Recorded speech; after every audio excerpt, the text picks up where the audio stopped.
Langsung. Ya. Jadi menyelesaikan persoalan bangsa ini, kami kira jangan hanya melihat masalah untung ruginya, ya, tetapi kita juga melihat bahwa persoalan hukum yang akan berdampak daripada apa yang kita lakukan saat ini. Kita sudah sepakat membangun bangsa ini dengan dasar ideologi Pancasila dan UUD 45, ya.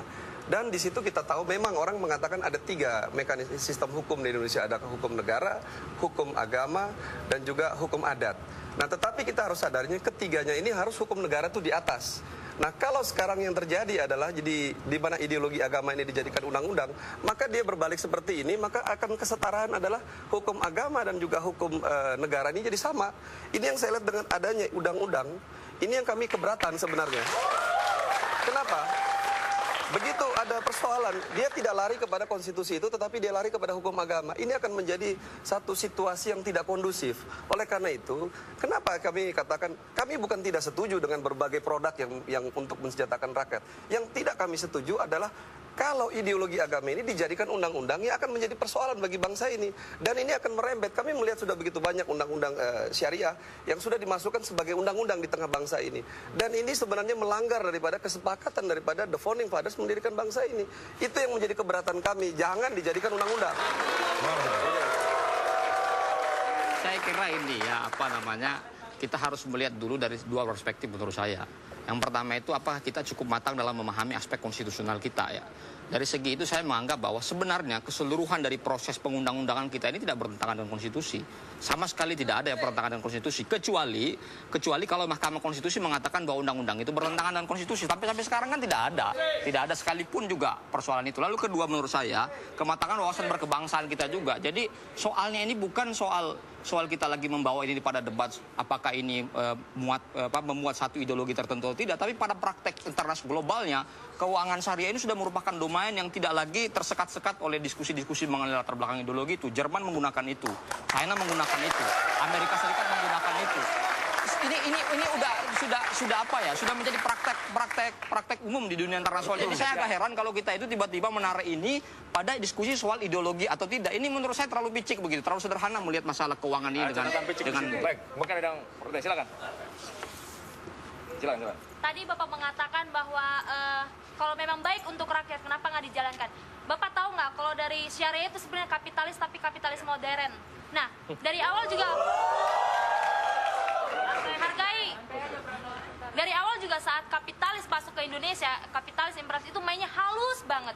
Sampai sekarang kita lihat itu sadar apa nggak sadar? Awalnya itu mungkin kita ngelihat itu baik, tapi awalnya bakal nindas dan bakal menekan rakyat.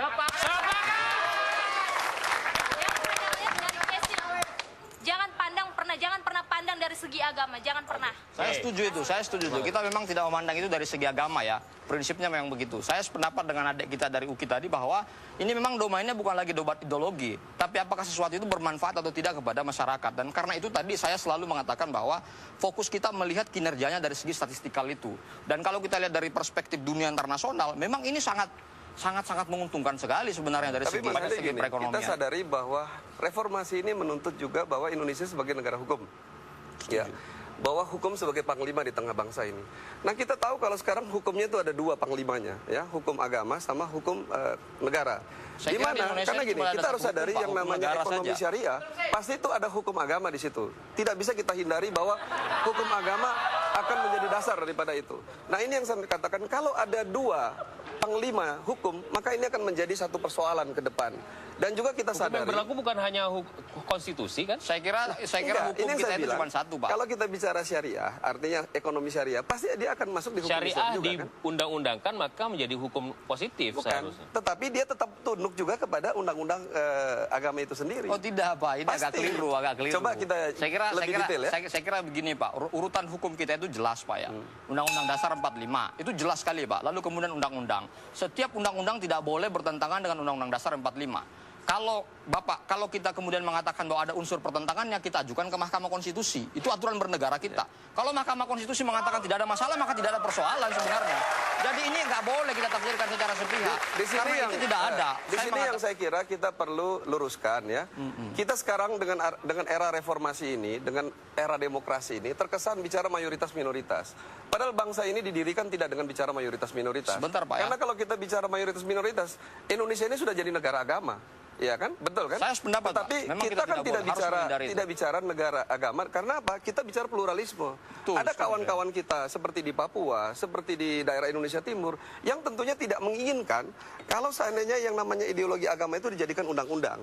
Dan kita sepakat bahwa jangan jadikan ya ideologi agama jadi undang-undang. Karena banyak, saya bisa katakan seperti contoh ya. Ini berurutan seperti undang-undang surat berharga syariah negara, undang-undang SBSN sudah ya, penyelenggara ibadah haji, bahkan zakat, wakaf, ini semua sudah jadi undang-undang yang sebenarnya ini harus diatur di dalam agama itu sendiri. Kan tunduknya pada undang-undang dasar. Undang-undang dasar, Saya berikan Pak. kesempatan kepada itu Intrus. undang-undang dasar, Iya. Pak. Mungkin ada. Yang dikurangkan itu selama tidak bertentangan dengan kepentingan kaum sebelah sana, ya kan? Kalau memang kepentingan itu mengganggu kepentingan kaum sebelah sana, artinya kalian bisa langsung minta kepada maju ke MK untuk melakukan judicial review terhadap undang-undang produk syariah itu. Oke. Terima kasih. Oke, kita dengarkan dulu.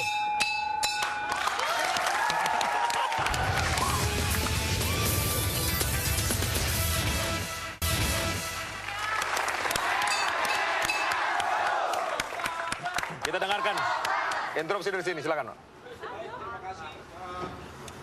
Dari tadi kita ikuti coba dialog yang menarik, tapi kami sarankan bahwa Sorry, Bapak maju aja, Pak. Maju, Pak. Suara Anda tidak terdengar, Pak. ya kita harus sepakat pada Undang-Undang Dasar, pembukaan Undang-Undang dan Undang-Undang Dasar 1945. Karena begini, negara itu akan hancur, bukan itu karena pertahanan, bukan itu karena keamanan politik, tapi ekonomi. Jadi syariah itu dimasukkan sebagai salah satu undang-undang. Maka saya takut bahwa Indonesia ini akan menuju pada negara agama, bukan negara yang kaya. Sekarang kenyataan yang kita lihat, hari ini terjadi bahwa negara kita boleh NKRI, tapi permainan tindakan adalah negara agama. Takut bahwa jangan sampai 30 atau 70 tahun, maka Indonesia ini akan bagi-bagi. Oke. Oleh sebab itu, kita pending dan kita kembali pada Undang-Undang Oke, Dasar. terima kasih. Tambah sedikit. Ya, jadi begini Mas, saya kira kita dulu sepakat dulu, karena kalau kita bicara produk tuh banyak cara untuk menuju kepada kesejahteraan, karena undang-undang dasar kita pun menuju kepada kesejahteraan itu. Tapi sekarang yang saya kira penting di dalam dialog dimanapun di tengah bangsa ini adalah, mari kita tunjukkan panglima hukum kita siapa.